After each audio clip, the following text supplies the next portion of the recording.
கிருபை என்பது அந்த உடன்படிக்கை பெட்டி தான் காண்பிக்கிறது. அந்த கிருபாசன பெட்டிக்குள் 3 பொருள்கள் இருக்கின்றன. மன்னா இருக்கிறது, ஆரோனின் கோல் இருக்கிறது, 3வது அவருடைய பிரமாணங்கள்.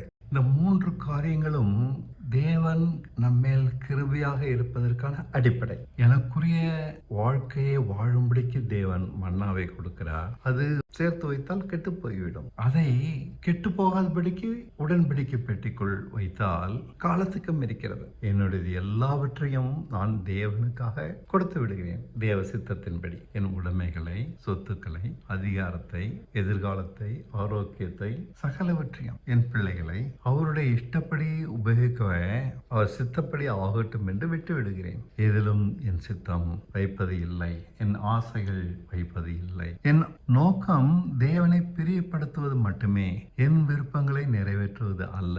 இதுதான் உடன்படிக்கை பெட்டிக்குள் வைக்கப்பட்ட நியாயப்பிரமாண புத்தகம். இதுதான் கிருபைக்கு அஸ்திவாரம், கிருபாசனம், உடன்படிக்கை பெட்டி. அதன் மேல் இயேசு கிறிஸ்துவின் ரத்தம் தெளிக்கப்பட்டிருக்கிறது. அதாவது தேவன் என்னிடம் அன்பு கூறும்படிக்கு தன்னுடைய பிள்ளையே பொருட்படுத்தவில்லை. அவருக்கு முக்கியம் நான் தான், தன் பிள்ளை கூட இல்லை. இதனால் தான் அவர் என் பாவங்களை மன்னிக்கிறார், என்னை நீதிமானாக மாற்றுகிறார். தேவனால் நீதிமானாக்கப்படுகிற ஒரு வாழ்க்கை தான் கிருபாசனத்தினுடைய நோக்கம். நீதிமானாக்கப்படுகிறவன் தேவன் அவன் பக்கம் இருக்கிறபடியால் யாரும் அவனை எதிர்த்து நிற்க முடியாது. இந்த ஒரு நிச்சயத்தை கொடுக்கிறது. அதாவது ஆண்டவர் நமக்காக முக்கியமான எல்லாவற்றை காட்டிலும், தன் பிள்ளையை காட்டிலும் அதிகமாக நம்மை நேசிக்கிறார். நாமும் நமக்கு முக்கியமான எல்லாவற்றை காட்டிலும் தேவனை நேசிக்கிறோம். அதனால்தான் மன்னா கெட்டு போகவில்லை. பிரியப்படுத்தும்படிக்கு நம் கிரியைகள், நடவடிக்கைகள், சிந்தனைகள் இருக்கின்றன. இதனால் தொடப்பை கட்சி போன்ற அந்த குச்சி உயிர் பெற்று பலம் கொடுக்கிறது. அழிய வேண்டிய மன்னா அழியாமல் இருக்கிறது.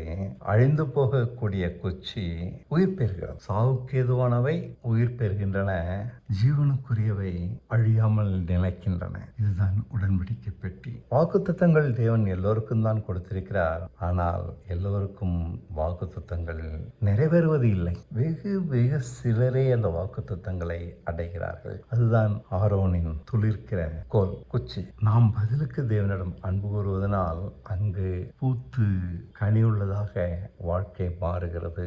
பதிலுக்கு ஆபிரகாம் அன்பு கூர்ந்தபடியினால்தான் அவனுக்கு வாக்குத்தத்தம் தேவன் தந்து அதை ஆணையாக மாற்றுகிறார். வாக்குத்தத்தங்களை எல்லோரும் பெறலாம், ஆனால் வெகு சிலரே அதை ஆணையாக்கி அனுபவிக்கிறார்கள். கிருபை என்பது இவ்வளவு ஆழமானது, விவரமானது.